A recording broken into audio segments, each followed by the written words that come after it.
Hello everybody and welcome to my YouTube channel. My name is Louis Baker. I'm a runner and online fitness coach, and here's my top 5 items I couldn't live without for my training. So let's get straight into it then. At number 1, I've got my High Stride sunglasses. I've had High Strides now for about 2.5 years, and these were actually the first pair I've ever owned. The thing I love about them is they were really cheap. I think they were only about 35, 40 pounds when I first bought them. They haven't really gone up in price that much like everything else. They have survived really well. They've survived many different countries, many different races, many different weathers. And the only thing that really has happened is that it's got a small scratch mark on the lenses themselves. But for the price, I think they look pretty good. Obviously, I had to go with the pink shade for... These are honestly my favorite pair of sunglasses. I'd wear them to anything. I'd wear them to the cricket. I'd wear them to a rave, but I don't really go to raves. But these are definitely the best pair of sunglasses for me. Oakley obviously is the main upgrade. You could definitely get an Oakley, but this was £40. And on a really sunny day when you're running, you don't want the sun in your eyes. It's going to ruin your run. When I'm cycling, I take these out as well. They come in the case, and I've never lost the case. I think that's one of the reasons why they've actually stayed in pretty good condition. The only downside to them is the little bit that holds onto the bridge of your nose does come off. So if you find that on a run, you go out like I did this morning, and this piece is missing, you'll instantly know. It'll feel uncomfortable. But the High Stride sunglasses are by far probably my number 1 item when it comes to running, apart from the next one. You can't go running naked, so definitely this has to probably be the top priority. These are a set of half tights. Now you can get any half tights that you want, but these are the UVU, can't remember the exact name, but these are probably my favorite pair of half tights that I've ever owned. Half tights are a lot more comfortable than regular running shorts. It obviously helps with the anti-chafe, as well as having some pretty cool pockets inside them as well. It's got a back pocket really. I don't carry my phone when I run unless I've decided suddenly that I want to listen to music. So it's got a little phone pocket here. You do have to take your case off though. It's got a gel pocket as well on the left-hand side. It's not got the most storage options that I've ever seen, but these are by far the most comfortable pair of half tights I've literally ever worn. It feels like I'm running in a second skin. I've never had chafing from these, and these are the exact pair that I'm going to be wearing in Copenhagen in my next super half, which I'm super excited for. This next one here isn't an essential, but it definitely is an essential for me. Now I'm someone who loves data. If I didn't have one of these, a heart rate monitor, then I wouldn't be able to track my runs and my data as accurately as I can.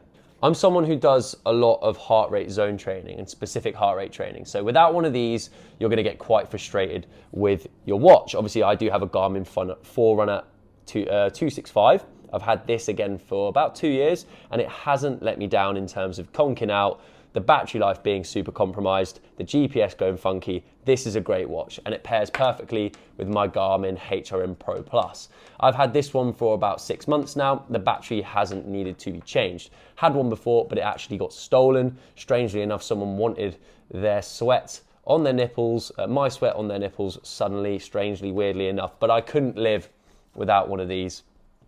When you feel like you're on a run and you feel like it's going easy, but your heart rate's saying you're in zone 4, half the time that's going to be lying. You need a heart rate monitor if you're looking to take your training to the next level. If you're looking to train more specific zones, if you're looking to train LT1, if you're looking to train LT2, you need to have one of these to make sure it's accurate, and it really does take your performance and your training to the next level. A funky one I quite like is having a pair of shocks. Now, these, I have no idea what the model is, but these are really good.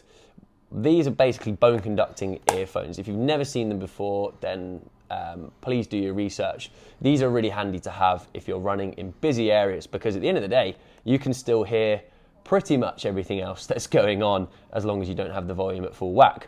If you're running on roads, well, or next to roads on the pavement, or if you're crossing a road, for example, your AirPods, unless you're on max transparency at a really low volume, will not help you hear the car that's hurtling towards you at 45 miles an hour in a 30 zone.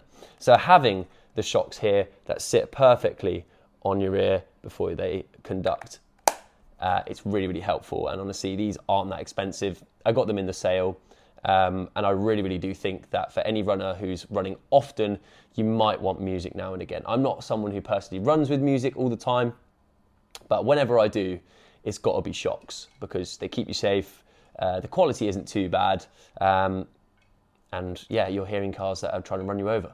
And last but not least, it has to be a good pair of shoes. These are the trainers that I would always recommend to slightly more advanced runners who are looking for a do-it-all everyday trainer. If you know me well, you know I love the Adidas Evo SL. These are actually my second pair I've had that I've gone through in 2026. My previous pair, I did about 400 kilometers on them before I did feel like the foam wasn't really giving me enough. This is the most diverse, durable shoe I've ever used. I've been a fan of New Balance before and their sort of non-carbon plated range, but these are by far the most comfortable, the most durable. They do everything. I run them for easy runs with strides. I run them for aerobic sessions. I run them for just below LT2 sessions. And sometimes I actually do some maybe 400s to 800 meter intervals in them. If you don't want to be running a carbon plated shoe all the time, you don't have to. Carbon shoes, in my opinion, are a luxury. They're something that are brought out when you desperately need them. When you're looking to go into a race, if you're doing some race pace efforts possibly, then I would opt for a carbon shoe. If you're obviously at a point in your running journey where you feel like carbons are going to benefit you. Whereas with the Evo SL, I'll happily wear them in most of my runs because they give me a very, very similar feeling. Carbon shoes are a luxury. I run speed sessions not speed sessions, threshold sessions in them, LT2 and above. And I still think that they are a great option for any runner who is slightly ahead of someone else in their running journey. I don't think they're the most stable shoe in the world. I think they do lack a bit of ankle stability, especially if you're a pronator. They're not the most optimal shoe. If you have quite a neutral strike, then they suit you quite well. They do have a slight bit of aggression in them, but there's not really a rocker. There isn't a plate at all, so you can get away with it for most runs. And that's why I cycle through 2 of the pairs at once. I back that up with an Asics Metaspeed for my speed shoe, plus an Adidas Adistar BYD as sort of like a mid-carbon shoe that it's quite durable. I ran a 5K TT in them recently, probably not the ideal for a half trail, half road shoe, but they still do the job. But if I'm leaning towards any shoe, if I'm looking at my session in the morning, it could be 20 times 400 meters with 3K either side. It could be 3 times 4K in aerobic. I'm picking the Evo SL every time. Thank you very much for watching today's video, and I hope it's given you some ideas about how to maybe level up your training with the heart rate monitor. Maybe if you're looking for a new easy or daily shoe, the Evo SL might be a great option for you. If you're looking for some good earphones, then Shocks I would 100% recommend. But the most important thing to take from this video is these are my essentials. Someone else is going to have something slightly different. And if I was starting all over again, I guarantee you I would find all of these products again and purchase them. They're not too overpriced. They're always very durable, and that's what I value when it comes to products that I'm looking for. And if you want more content like this, then make sure you subscribe, hit the like button, and share it with a mate, because they might be looking to get into running too, and they might want to look at the gear, because that's the fun part.